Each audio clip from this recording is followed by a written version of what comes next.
Ladies and gentlemen, M. Night Shyamalan, who is a legend here at Comic-Con, even though you've never been, this is your first one. This is it. We drove up, I saw Wonder Woman, I think I saw Khaleesi and all, so I'm no longer a virgin. I've seen them, everybody do their thing. It's exciting. So you make a lot of things that make people geek out over. I mean, going all the way back to Sixth Sense, Unbreakable, Lady in the Water, The Village, moving on and on. What do you get excited about at Comic-Con? You know, it's funny. It's like, you know, when you're in the business of telling the stories, I think you don't realize that the reason that you started telling the stories is because you're just a fan of other stories. And then when I come here, I feel more related to them than being on this side of it. You know, I feel like, oh yeah, if I didn't do this for a living, if I was doing something, if I was an accountant, I might be dressing up like some crazy character and coming here and just celebrating the stories that I love so much. I get it. Like, it makes sense to me. Now, this new show, Wayward Pines, very mysterious. No one really saw it coming, but we're excited. I mean, you got an amazing cast put together. How did you get such a talented group of people under one roof?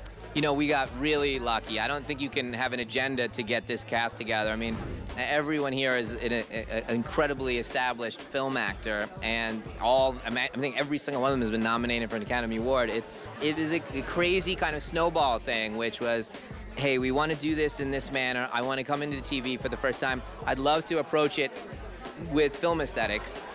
Fox, I came to them and they said, that's how we see the show as well. We'd love you to do it that way. And then one by one we asked the actors, and luckily for us, they said yes. M. Night Shyamalan, you are the master of the sucker punch. Now, a lot of people are wondering, is every episode gonna have that cliffhanger or that twist at the end of it, like, you know, like some of your classic movies?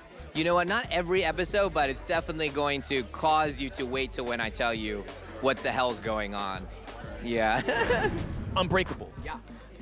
Everyone loved that movie. Yeah. Superhero background. Yeah. And as soon as the movie went off, everybody's like, yo, can't wait for the sequel. It's been almost 15 years. Are we gonna get an Unbreakable sequel?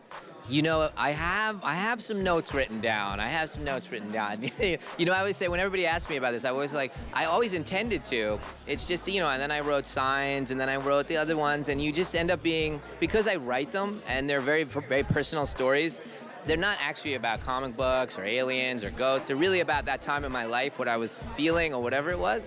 And so it's hard to go back and kind of pretend you're 30 years old or 25 years old when I wrote it and go, oh, what did I write? It has to make sense now. But there's some stories now that are really starting to make sense to me, so you never know. It'd be really exciting. Now, I've happened to love all your joints. Was there a particular movie that you feel that got like unwarranted criticism that people didn't get, that you was like, you know what, I hate that you guys didn't get it? Well, I wouldn't say it like that. I hate that you guys get it. I would say my smallest movie is Lady in the Water by the amount of people that saw it in the theaters. And that was always meant to be a very kind of super unusual, quirky fairy tale. That's the movie that has the most intense following, but the smallest group. Do you know what I mean? Like, the people that saw it, they're diehard fans of that thing. It's for me, if the house was burning down and you could only grab one or two movies, that would be one of the two movies. Hey, well, yo, thank you so much for your time. I cannot wait to watch Wayward Pines. I get to see M. Night Shyamalan work every week. That makes me excited. Pretty cool. I'm geeking out. I'm geeking out on the inside. That's what we're dishing about. Thank you so much, man. Peace, man. Like what you saw? Was you feeling the vibe? Click on that box on the low and subscribe.